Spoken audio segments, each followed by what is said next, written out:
Ah, tukin zinga. Hey, press conference kanan to le kan journalist te ron tel puya kan long tak set ani. Hey, kan kabula thu hi pu ami Sharma kan secretary ni hi pu James kan CIO ni boka lai hen ICT lam kan officials ten in pui boka zona theite na kina kan in zo tanga chen chuan theyang angin kan in chang bok don nia ICT chungchang kan in ko khom kan nia tam zo ga chuan school education te higher education lam te ni thina voina hian thil pani zorom mi puite na kan thiat ngai kan an ta lang du ani pakhatna chuan office chungchang ani ZPM ron sorkar tir khan chak zok le lang tlang zok ka sorkar file te kal thinan January sang hi som hi pali khan malak tran ania office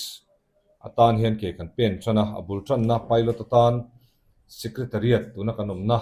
secretariat office man ni se te in kan da January sang hi som hi pali chumi zo directorate le district office te ti chunzom le ni sela kan ti hemitan hian fan om theyang ang ei to ngal ani sta chuan proposal te kan an siama Department of Administrative Reforms and Public Grievance DARPG Government of India noya hian State Collaborative Initiative Scheme SCI atangin noi za somko pakwa Bible chi khat le point pakwa chu October ni som pakhat sani som hi pali khan kan hmu chu ba ga chuan Ministry of Electronics and IT Government of India chuan Notice State le UT JNK le Ladakh tetan khan office license le hosting manahi kum thumatan min tum sak tur chu minon sila hen kan lom khop mai sorkar ang pon central sorkar chunga hen kan lom tak zetani then Mizoram office implementation atan hian a nodal department chu Department of Personnel and Administrative Reforms DPNAR kan ti kha ania implementing department hi Department of Information and Communication Technology tuna ICT kan ti hi anta kan software man hi NIC siamna chuan a deployment le a hosting hi realtel lamti ani thung ani DRPG Government of India changa kan don Bible che pakhat point pakwa hi computer set te printer te scanner te leinan ba ka le training le office implementation sen sawatan hian man chome kania hemi phang hian secretariat ta kan computer hlui te kan thlaka athar hlak ten kan da chutiang chuan kan thuam chhawpchhuah ka internet thane nga ya hemi tan hian 1Gbps backup line baka BSNL atangin redundant antia dark line engemaw thuta man thei turin tuna hian line dang kan la meka kan line man sa hi alo chatlak ta ni pon adang man tu kan in ring reng tina ni chu chuan December ni som sang hi som hi pali khan stakeholders kick off meeting kan neya office implement na turatan document sang te NIC le realtel te pe hal ni in office implementation to secretariat bi ka tan chuan bul tran ani tani he project ata hian training le hand holding ti turin NIC Mizoram atangin mi pasari minon support minon puya ani tenen hian training po voi ngemo sat kan nei to ani office April ni som pariat sang hi som hi panga khan kan hmang chang ta a technical ta chon kan go live ani April atangin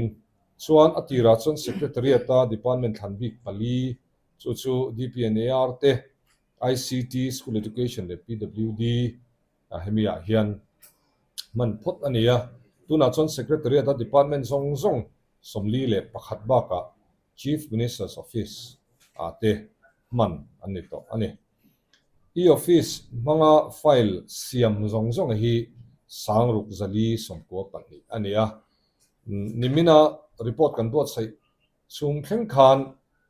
at file achet dana hi file hi singruk sangthum zanga somruk panga acheto ani file akal chaka omreina Dawhkan mu thei vek ani awangin tuman file an kol rei ngai tolova file poimo te po in lama le zin na thlangin a en thei veka hei hi abikin minister chief secretary le senior officer ten an hmang tangkai thin hle kan rual ot khop mai hania hian kan rual o na a kan han nei chho ta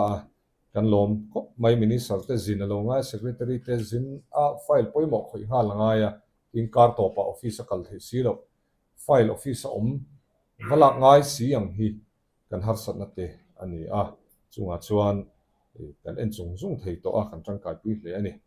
file bo om thei to lo tuna chuan file ken kualom to lo wangin confidentiality hei Tute na mo chuan kan an file an lo keng kuala association te niang chuan ni lo pon Tuten mi mal lamo an file a ka lo keng anga ta chuan ka lo dang an tia ka da han kalkong lak lo file ten lo hong thin ni ten kan thria tha ten lo la a chu tiang chu tuna chuan ven thei ani to ta a him le zual to ani tin paper man tlem to don awangin sorkar in sum tam tak a hum thei bok ani khan amma sa zo ka tan chuan han du tok taila a panhi na zo ka an lu tanga chu website server upgrade chung chang ani the ICT department te hian mizoram.gov.in domain website zathum som le pariat le web application som le pali a en kolmek ICT in institution domain ac.in chu zirna lampang bi kai noi le edu.in noya website som pahnih a enkol boka heng zinga website tamber te hi department in a chung lam atanga asiam century content management system mang ania heng website te hi kum som chuang control s data center a host alo ni to a kan data ho kha lo enkol big tu computer lo da khom ngai ania engama thuta po internet a him taka kolangaya chu control s data center hi ani tani India le Pakistan in kara inka a mai baka India ram hi khovela ram mason pol alo ni ve tak sela hian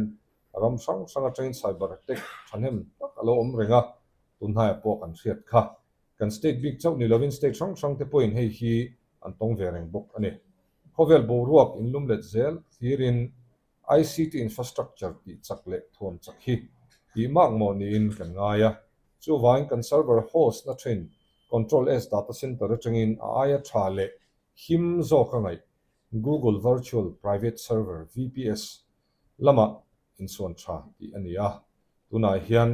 ma kan la chhota ani ICT department hian July ni som panhi sang hi som hi panga khan kan website sang te server upgrade ti that angai dona wangin mangthin tu mi puite tan hun engemati chung chu tlopo theilowa om tur thu hi circular siamati chu ani to a ama rozu mi puiten kan mutam lo khop maya wanin kan in ko chan pakhat to hi ania mi puite tangin minister ni pheichon na tinge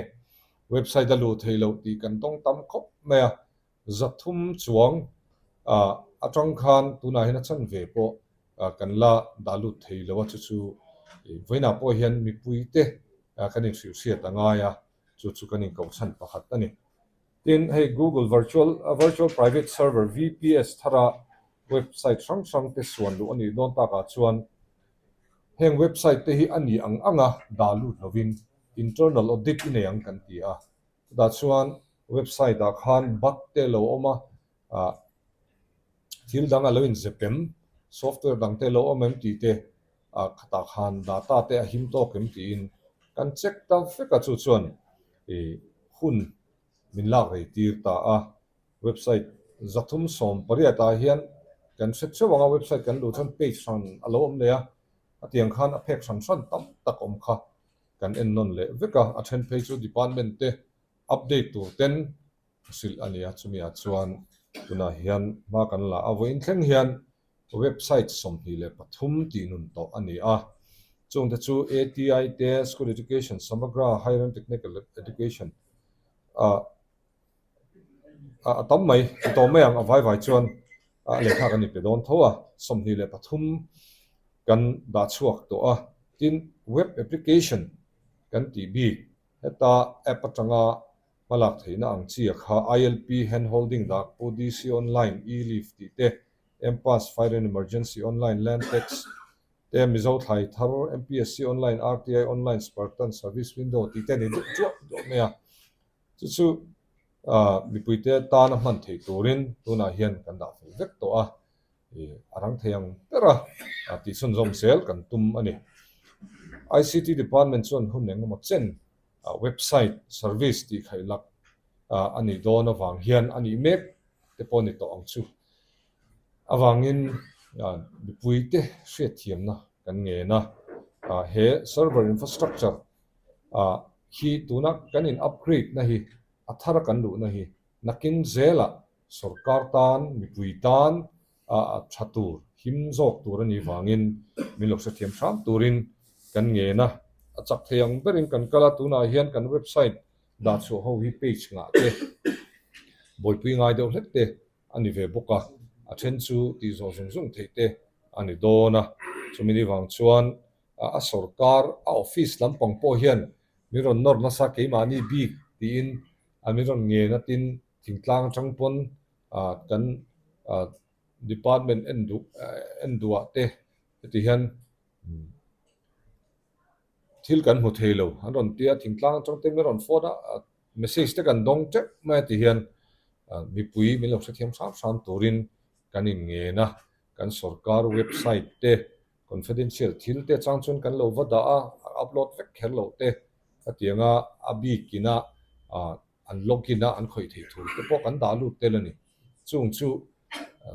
cyber attack atianga hacker ho te na an ron lak mai thei lo nan tuna chuna him zoka kan dah chhum mek ani